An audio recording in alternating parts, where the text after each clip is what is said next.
65 years, I really had a very, very good life. As a matter of fact, 2 days ago, we celebrated our 42nd anniversary with Alice, my loving wife, and we had two wonderful children and two grandchildren, and so life had been really good all my life. And I was fortunate enough in a way to go through that process without really having to worry too much. Things just seems to go the way I expected to be. So obviously, 3 years ago, when I was diagnosed with prostate cancer, the reaction was really quite dramatic. Because I was supposed to be in good health, everything was just nice and dandy. And the experience goes like this. The routine process of going through a physical, the PSA was slightly elevated. The trend, unfortunately, is going up, which is sort of natural for the aging process.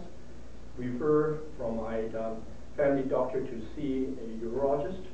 Biopsy would suggest that I had prostate cancer, PSA of 5, and then follow through with the body scan. And from then on, there was this dilemma for about 2 months. What am I going to do? Because there is no one-size treatment for all prostate cancer. So we had a chance, in a way, to get consultation from 3 different urologists who happen to be also surgeons as well, by definition, which I did not know before. 2 radiation oncologists, 1 medical oncologist, 1 Chinese physician in Toronto, and about 5 of my close friends who are physicians.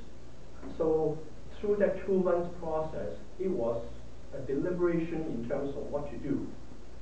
The challenge in that process was that if I look back into the whole process, it was reasonably obvious because the consensus approaches for my condition with low-risk prostate cancer, watchful waiting or watchful active surveillance seems to be a very natural approach. On the other hand, for patients that have really severe or really high risk prostate cancer, radiation may be the appropriate choice. The intermediate risk are subjected to more the variation in terms of possibility. So from that perspective, I feel reasonably comfortable that I like to think that active surveillance would be the best choice for me. But the self-doubt and the hesitation is what happens if you decide on that? Am I going to miss the window of opportunity of not getting active treatment? And it was not an easy deliberation because of the self-doubt, and actually I did not have that much support going in this direction. But several things were sort of in my favor. First, being born in Hong Kong, the statistics is that for men from the Far East, there is an 18-fold less frequency of prostate cancer than that of men from America, which is very dramatic. And the other sort of epidemiological data would suggest that even though the incidence of newly diagnosed prostate cancer has been around 20,000 a year, only 3% would be facing the consequence of fatality.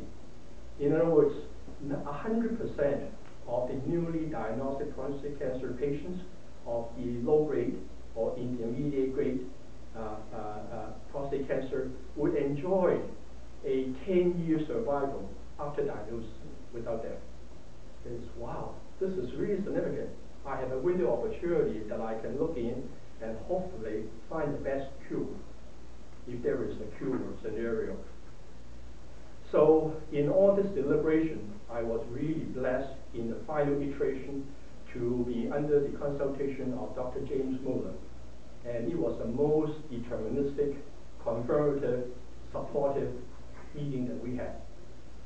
Before we actually arrived at Roswell Park, which is really a very prestigious facility in Buffalo, actually in that case in the nation, all my medical results were already in his hands. And in contrast to the more sort of casual, sort of cold type of reception, sometimes a doctor will be coming into the examining room and start looking at the data at the time of the first interview. Dr. Muller has already assimilated all the information in front of him. And he basically went through the entire diagnosis, primarily based on my PSA, the PSA velocity in terms of the projection, in terms of how much it would double in time, the ERE, and immediately come to a very convincing conclusion that saying that, Don, okay, my recommendation to you is just active surveillance. This is something that I wish I would have the courage to do, and I'm fortunate enough to have him to make the decision for me. So that process was relatively straightforward, and I was in a way really fortunate that I'm in his good hands. Coming back to the issue from that time on is that if I were to use the analogy of a real estate agent, they would look into a property and consider the major characteristic to be location, location, and location. In terms of translating that type of analogy to the treatment of prostate cancer, the key attribute in terms of consideration is quality of life, quality of life, and quality of life. So that is so important in terms of this deliberation process, because we, as prostate cancer patients, will have to live with this condition for the rest of our life. And we are going to make the best of our well-being to do the best we can. So the next scenario, which is about 3 years ago, is now what's next. And I am the type of image person that I look at my birth, and I look at my age 2 years ago, 65 years old, and I am assuming that I'm fortunate enough that I can live another 10 years, so I'll be 77. So the first exercise that I went through is a little bit of a life review. Okay, we are fortunate enough to have collected a lot of images through all these years, and as a result, then it is reasonably straightforward that I can assimilate these pictures and write a little bit of the history in terms of who I have been for the past 65 years. Life review to me is extremely important, because that life can only be understood backwards, but for life, it must be lived forward. So from that perspective, doing that type of exercise is important that I need the perspective in terms of who I am, what have I done, because these patterns, success, failure, relationship, grief, belief, all sort of is part of me. So in a very, very brief sense, okay, this is how I did, and it basically fall into 3 different phases. The first phase is what I call getting an education. I went through the whole process from kindergarten to primary school to college to graduate study to postdoc, and my wife continued to tease at me that I have been a perpetual student. That process took 26 years. It's really extremely long in a person that has a 67 years lifespan. And I remember one really clear morning in Austin, Texas, when I did my postdoc in theoretical chemistry. Okay. That was a time that it was rumored that my professor would be awarded the Nobel Prize of Chemistry for 1972. Of course, the euphoria is just ecstatic. Unfortunately, that did not happen. And then 3 months later, our son was born, and several months later, then the reality came in that I couldn't find a job. Having gone through all those studies, and what is the future is totally uncertain. It was really a scary experience, and we have published extensively. The caliber of work is supposed to be top of the state of the art, and we use the fastest computer in order to simulate chemical reaction mechanism, meaning that we could predict what a reaction should take place without having to go through the bench process of doing it. And it is just really quite exciting, but it did not happen. So I was fortunate enough in a way to look around, step outside of the box, and say that I really believe that I have the internal strength, and I believe in the 3 E's. The energy, the enthusiasm, and the effort to see it through. So that worked out extremely well, even though there were several months of darkness as I went through that process. I I was fortunate enough to switch to clinical biochemistry and then subsequently become a clinical chemist to learn the skill that I can practice the analysis of blood constituents. PSA was one of those analytes that we measured at that time, which was just great, but I did not realize I am now suffering the consequence of that result on a 6-month period. So, to summarize that phase, there is a certain amount of internal strength that I think I believe in myself strong enough that I can persevere and change, reinvent myself, and go into the next phase. The next phase is what I call making a living and raising a family. I was fortunate enough to be recruited by Kodak, and at that time, Kodak was in its prime years, a working population of 88,000 people, really in its prime time.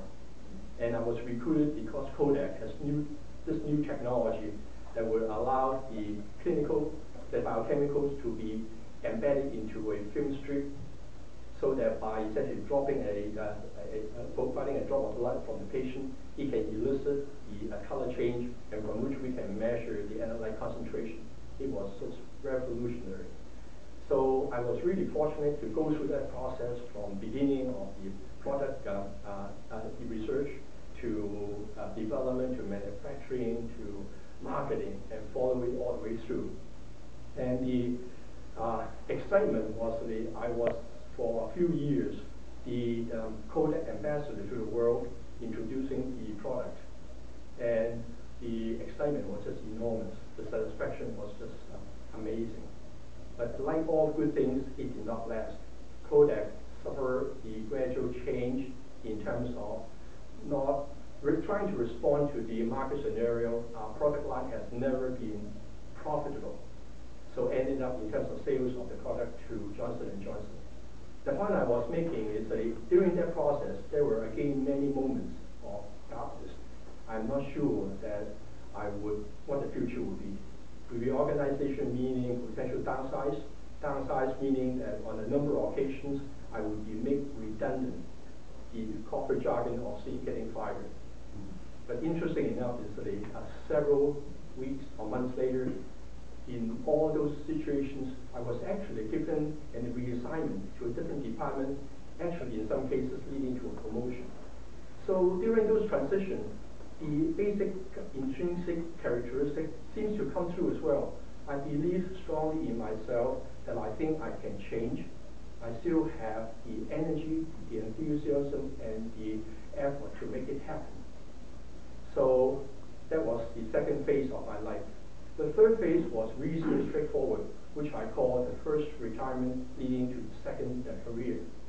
Johnson & Johnson offered us a chance for earlier separation, and we had sufficient courage and confidence in ourselves at the age of 54 to take it, and we became travelers, and then become travel photographers. Through that type of portfolio we were able to accumulate, we begin to sell our photography, and our show has been doing very well for the past 12 years. So in summary, by looking at myself, I feel that I have certain strength. I think I believe in the energy and the enthusiasm and the effort that I can put into the transition, and I'm lucky enough to reinvent myself almost once every 10 years or so. Now coming back to what does it all mean in terms of my approach to prostate cancer. So having gone through this exercise, now I was 65. I project that I would live to 77, which is 12 years later, by whatever estimate, and I'm going to make the best years of our life in it. So the first scenario that I went